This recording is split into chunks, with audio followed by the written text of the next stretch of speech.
The Baba Yaga is back and he wants freedom. Let's get into it. Hey everyone, welcome back to my channel. Hope you're all doing well out there, and definitely the Baba Yaga is back and he wants his freedom, and we're going to talk about it in just a second. Do me a favor, like, comment, and subscribe. Join me here, great, would appreciate that. Today we're going to talk about John Wick Chapter 4. I just got out of the theater from seeing this just a few short hours ago, me, my wife, and my son. And whew, boy, what a freaking action film. We're going to talk about it right now. This film just dropped on Friday. Had a budget of between $90 and $100 million, the biggest budget they've had for any of these films. It's 2 hours and 49 minutes long. We're going to talk about that during this review, and it's rated R, just like the other films in this franchise. And this film is once again directed by Chad Stahelski, and he directed all of them. In the first one, he co-directed that film, but the rest of them he's directed by himself.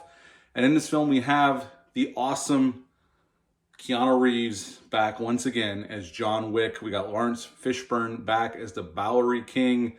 Lance Reddick is back, sadly, in his last film role, although I don't know if he has any other ones coming out that he filmed before he passed away just a short while ago. And he's back as Cherry on. And we got the great Clancy Brown. Any movie with Clancy Brown in it automatically gets an extra half star just because Clancy Brown's in it, because he's awesome. And he plays the Harbinger. We got Ian McShane back as Winston. We also got Bill Skarsgård as our new big bad, and he's the Marquis. We got Donnie Yen, yes, the great Donnie Yen as Kane.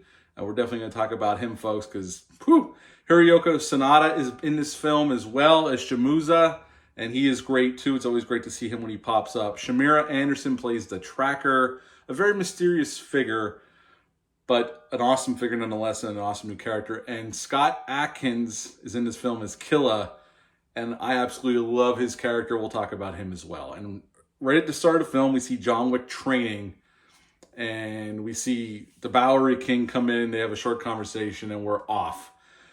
We actually do spend there's a lot of new characters in this film, and that definitely goes to the length of the film. But they do spend enough time with each new character that you kind of get a sense of them. Definitely the most mysterious one is the Tracker, but we even get to learn little things about him throughout the movie because he is in a large chunk of this film right up until the end. But yeah, we set up Donnie Yen's character as Kane because now the Marquis is after John Wick, and the high table's given them pretty much they can do whatever they want just to kill John Wick, and also take out some of the places that have helped him, like Winston's Continental Hotel, where they get summoned to see the Marquis. And he actually, after their conversation, he actually executes Lance Reddick's character and kills him in a very touching scene between Lance Reddick's character and Ian McShane's character. And now Ian McShane doesn't have a hotel, so he teams up with the Bowery King. It kind of makes amends with John Wick. And we're set up with Kane because the Harbinger hires Kane to go after John Wick and help his team kill John Wick. And Kane is a very interesting character, and Donnie Yen knocks his role out of the park, I'm going to say it up front. Obviously, in the action scenes, which we'll get to, he's phenomenal, and they really do use him effectively. I've seen him in other American films. I would say, in my opinion, out of the films I've seen him in American films, this is the best utilized he's ever been in an American film. He really gets a chance to shine in this film, and he's definitely worth the money price of admission just to see Donnie Yen on screen and some of the stuff he does during this film. He's a blind hitman named Kane, and we are introduced to him in a park, and he's watching who we find out later is his daughter performing on a violin in the park. And here he made a deal to keep his daughter safe, and the Harbinger uses that against him, that he'll go after his daughter if he doesn't do this for him, go after John Wick. And he reluctantly takes the job, even though he considers John Wick a good friend of his. And then we go to Osaka, the Continental in Osaka, and John Wick's there, and him and Shamuza have a conversation. Shamuza's daughter, who is very against it, even helping John Wick. She even says to her father that he just brings death wherever he goes, which is kind of true. But he is one of John's closest friends as well, and he even says there's much more to be loyal to than just a marker, meaning that him and John are really close friends, and he wants to help his friend in this situation. And there's a great fight scene at that Continental Hotel, and there's a great scene with Donnie Yen's character Kane.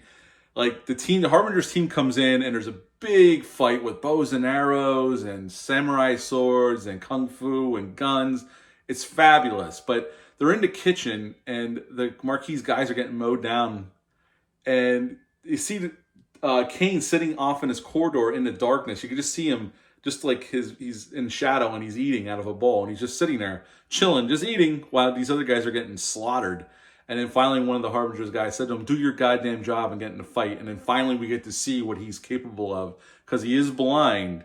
But Donnie Yen is amazing in this film. I can't say enough good things about it. He's worth the price of admission alone just to see Donnie Yen do what he does. And he does give us a great character here in Kane. He's a fabulous character. And just, I'm not going to go through every little piece of the plot, but pretty much John has to fight his way, and Winston comes up with the idea of him challenging the Marquis to a duel.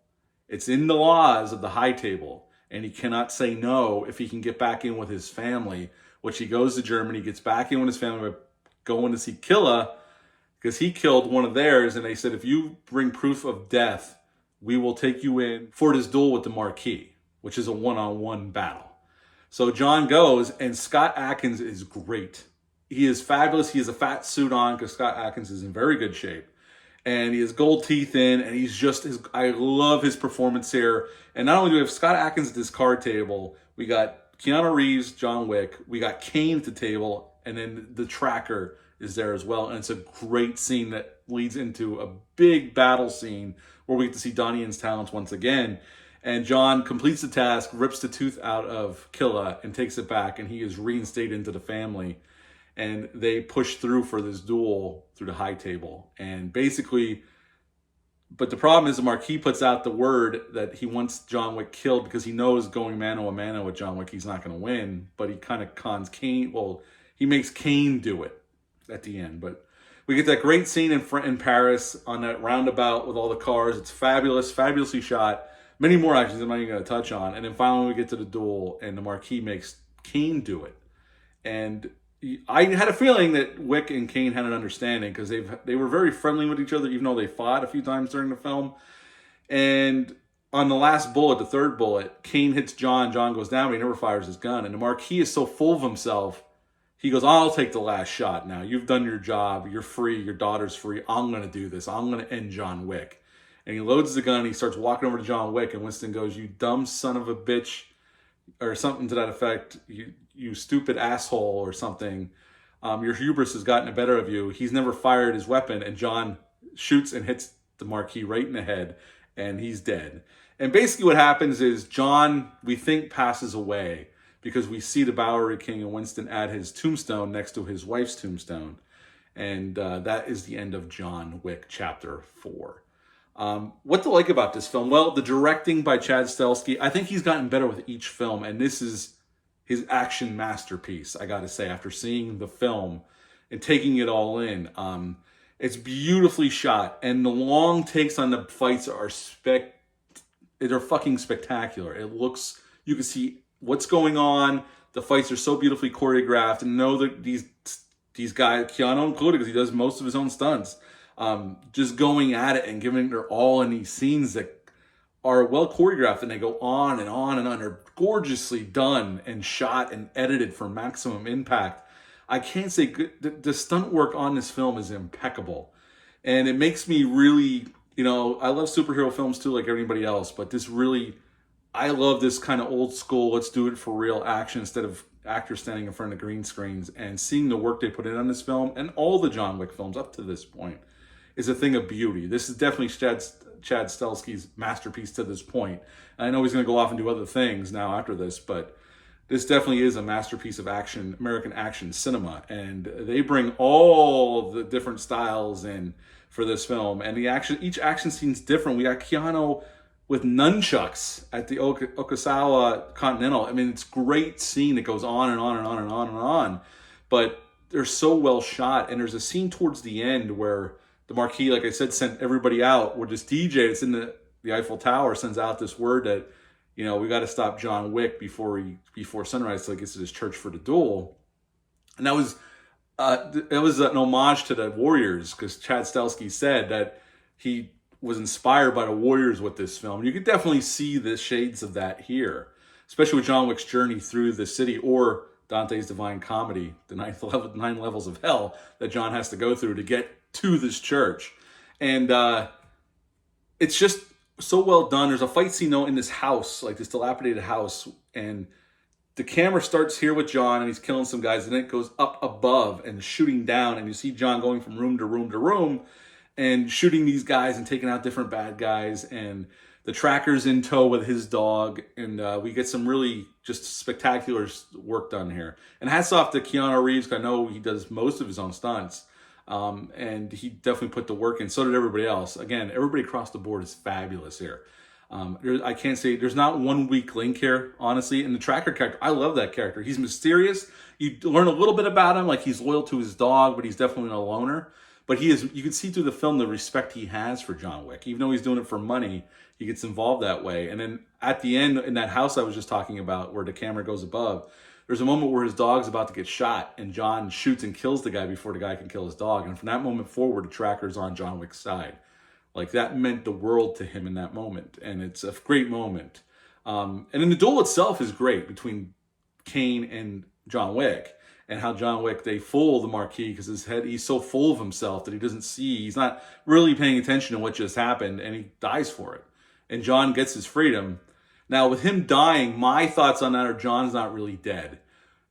This was his insurance that nobody's ever going to come look for him again because everybody thinks he's dead. That's what I think. Because there's always room for him to make a fifth one, even though Keanu said they're going to take a break for a while, and this might be the last one. I don't think John Wick's truly dead. I think that was just a ploy to guarantee his freedom so nobody comes looking for the Baba Yaga anymore. That he's off the reservation, nobody knows where he's living, he's living a peaceful life by himself, and that's what my opinion is. I don't think he's really dead. But they definitely show it that his tombstone's there. But even when the way Winston talks to Lawrence, the Bowery King, while they're standing in front of his tombstone, I think even the Bowery King knows that John's not really dead. But we'll see what happens. They said this is probably the last one, or at least for a while, but we'll see what happens because it's going to make a lot of money. I think I saw before I went to record this, the worldwide opening weekend, it's like at $137 million already. So this is going to be the biggest one of them all. So we'll see what happens. This is the last one. It's a very satisfying ending. Although they introduced so many great new characters, I would love to see another one just so we get these characters back. I know they're planning some spin-offs. We'll see what happens. Keanu Reeves trained for 12 weeks driving cars and doing, martial arts, getting ready for this film and gun training. There was an interview with Chad Stahelski where he said there was a cut of this film that was 225 minutes long. They worked hard to get it down to 2 hours and 49 minutes. So I don't even know what they cut out here. Is it a little long? I really didn't feel the runtime, but thinking back over the film, and I love all the fight scenes. I truly do. I think they're all excellent fight scenes. I like some more than others, and I don't know how they'll ever top this film if they do a fifth one. I don't think there's anywhere to go, really. You can't go bigger. I mean, this is as big as you could go in this world and what they pulled off, I feel, anyway. I don't know how you topped it, especially with the cast you had here. But I could see where there might have been a couple tweaks to get the time down a little bit more, but I don't know where you would have cut, honestly. You would have lost an action scene, and they're so well done and so good that I don't know if I want to lose an action scene here to get it down lower. So the 2 hour and 49 minutes, to me anyway, is warranted. And honestly, again, I'll say this. It's a breath of fresh air to see real fights, real guys going at it, real guys taking the fall, and just stunt. It's a stuntman spectacular, this franchise, and it's fabulous. And it makes me long for those days where we got real action on screen. And this definitely delivers on that promise. And the whole team deserves a lot of credit for what they were able to pull off with this film. So my negatives with this film are so minute, I'm not even going to bring them up. At the end of the day, I loved this film. It is a badass and American action film that takes things to the next level, especially with what they're doing here, the kind of action. This isn't Michael Bay action where you're seeing buildings destroyed and all that stuff. No, this is hand-to-hand combat. John Wick in a room with 20 guys and has to fight them off. And it's It's awesome. I love films like this. And at the end of the day, John Wick Chapter 4 is going to get a 9.5 out of 10 from me. 9.5 out of 10 for John Wick 4. Have you seen this yet? Leave a comment down below. Let me know. Hit the thumbs up. Hit the subscribe button. Share this video. I would appreciate that. Check on back tomorrow, the next day, for my John Wick franchise rankings. And then we're going to go on to Nighthawks and Man's Best Friend and all kinds of other good stuff. But until next time, bye.